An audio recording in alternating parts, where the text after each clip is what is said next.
السلام علیکم دوستوں، کیسے ہیں دوستوں میں آج جو آپ کے ساتھ واقعہ شیئر کروں گا وہ حضرت محمد صلی اللہ علیہ وسلم کی زندگی کے سب سے زیادہ سخت اور غمگین واقعات میں سے ایک ہے۔ جس ساری واقعات پیش ہیں ان کو عام الحزن کہتے ہیں، یعنی دکھوں کا سال۔ دوستوں، جب مکہ کے لوگ یہ دیکھ کر پریشان ہو گئے کہ ان کے سارے پلان مسلمانوں کے خلاف فیل ہو رہے ہیں تو انہوں نے ایک بائیکاٹ کر دیا بنو ہاشم کے اوپر، جو حضرت محمد صلی اللہ علیہ وسلم کا قبیلہ تھا، کہ جس میں تھا کہ کوئی بھی ان کے ساتھ لین دین نہیں کرے گا، کسی قسم کی تجارت نہیں رکھی جائے گی ان کے ساتھ، اور وہ کسی اور دوسرے قبیلے کے لوگوں سے نہیں ملیں گے۔ لوگوں نے، مکہ کے سرداران نے یہ بائیکاٹ کر دیا اور پھر بنو ہاشم ایک وادی میں چلے گئے جس کو کہتے ہیں شیب ابی طالب۔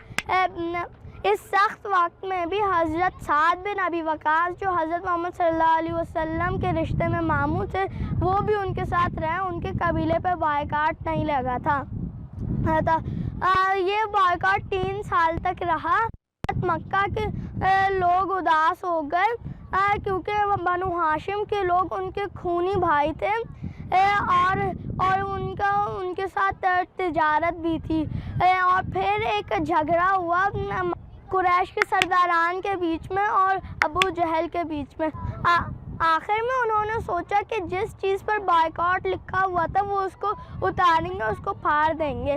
جب وہ کعبہ سے وہ اتارنے لگے تو پھر ان کو پتہ چلا کہ وہ بائیکاٹ چند کیڑوں نے کھا لیا، جن کو ٹرمائٹس کہتے ہیں۔